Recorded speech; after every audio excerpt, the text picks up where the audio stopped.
नमस्कार, आप देख रहे हैं एमपी एक्सप्रेस लाइव टीवी और मैं हूँ हिंदू सिंह यादव। हमारे साथ में मध्य प्रदेश के सरकार के पूर्व मंत्री और कांग्रेस के वरिष्ठ नेता और देवास लोकसभा क्षेत्र के पूर्व सांसद श्री सज्जन सिंह वर्मा जी हमारे साथ में हैं। जहां देश में भारतीय जनता पार्टी इस बार 400 पार का नारा लगा रही है। कांग्रेस के खाते फ्रीज कर दिए गए हैं। इंडिया गठबंधन नेताओं को गिरफ्तार किया जा रहा है, क्या कहना है ये? देखिए, मोदी जी एक तानाशाह के तरीके से इस देश में काम कर रहे हैं। मुख्यमंत्रियों की यह हालत कर दी है, बिना किसी कारण के ईडी सीबीआई उनके पीछे लगा रहे हैं, गिरफ्तार कर रहे हैं। कांग्रेस पार्टी से इतना भय है कि इस देश का किसान और नौजवान समझ गया ये झूठ बोलने वाला प्रधानमंत्री है। ये सब्जबाग दिखाता है और जब सपने टूटते हैं तो लोगों को बड़ी पीड़ा होती है। उन्होंने सब देख लिया है कि सीबीआई को हथियार बना लिया, इनकम टैक्स को, ईडी को, हर चीज़ को हथियार बना के लोगों को भय और आतंक फैला के 400 पार की बात कर रहे हैं। लेकिन किसान और नौजवान समझ गए हैं कि नहीं, 200 पार भी नहीं जाना चाहिए आदमी। यदि 200 पार चला जाएगा तो ये इस देश के लोकतंत्र को सबसे बड़ा खतरा है। यदि कोई न हिंदू है न मुसलमान है, भारतीय जनता पार्टी और मोदी जी। भारत जोड़ो न्याय यात्रा से कांग्रेस को कितनी संजीवनी मिली, कितनी मजबूत हुई कांग्रेस? भारत जोड़ो न्याय यात्रा से देखिए, बात ये है कि लोग भ्रम फैलाते हैं, खास करके भारतीय जनता पार्टी भ्रम फैलाती है कि राहुल गांधी जी ने भारत जोड़ो यात्रा राजनीति के उद्देश्य से की। अब जो न्याय यात्रा निकली, भारत जोड़ो न्याय यात्रा, वो राजनीतिक उद्देश्यों की पूर्ति के लिए बिल्कुल भी नहीं है।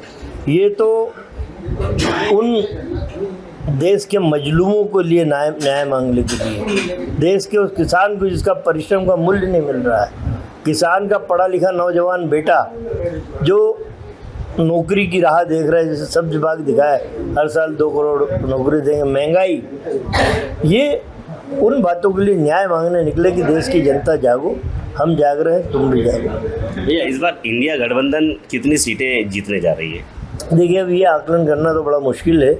जिस तरीके से धर्म की आड़ में नरेंद्र मोदी जी ने राजनीति का शिकार करने का घिनौना षड्यंत्र किया है। हमारे राम तो सनातन धर्म के प्रहरी हैं, हमारे राम तो सनातन धर्म के जनक हैं। मोदी ने अपने राम अलग बना लिए, राजनीति के राम बना लिए। हमारे राम तो वही राम है, मर्यादा पुरुषोत्तम श्री राम, जिसके दर्शन से ही जीवन सफल हो जाता। भाजपा कहती है कि देश के सबसे बड़े राम भक्त मोदी। कांग्रेस किस नज़रिए से देखती है? अब किसी के कहने से तो ये नहीं हो जाता कि भला भगवान बन गए मोदी जी।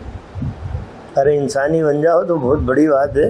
बहुत बड़े राम भक्त आप क्या होगे? इस देश की वो जनता जिसने भगवान राम का मंदिर बने, अपने प्रण से उनने दोनों हाथ फैला के इस बात की दुआ बोले या प्रार्थना की थी उन महान शंकराचार्यों से। देश में 4 महान शंकराचार्य हैं जो असली सनातन धर्म के रक्षक और प्रहरी माने जाते हैं। उनसे प्रार्थना की थी। तो असली राम भक्त तो वो हैं।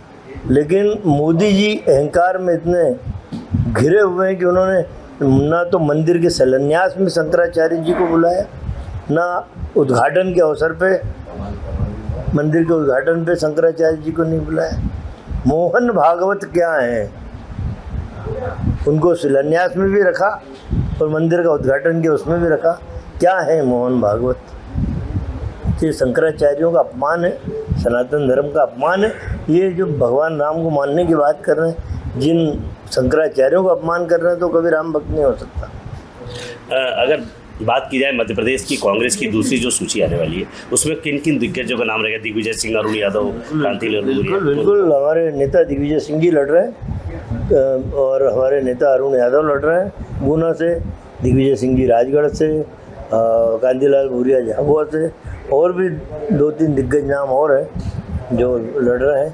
चुनाव दमदारी से ताल ठोक के मैदान में उतर।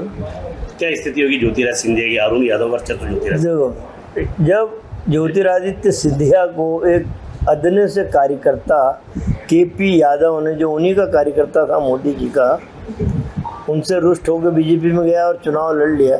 बहुत ही छोटा कार्यकर्ता था, उस KP यादव ने हराया ज्योतिरादित्य सिंधिया को।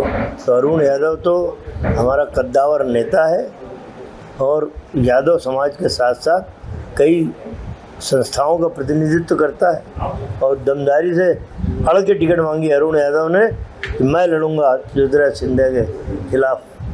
तो निश्चित रूप से एक आत्मविश्वास के साथ अरुण यादव ने गुना से टिकट मांगी।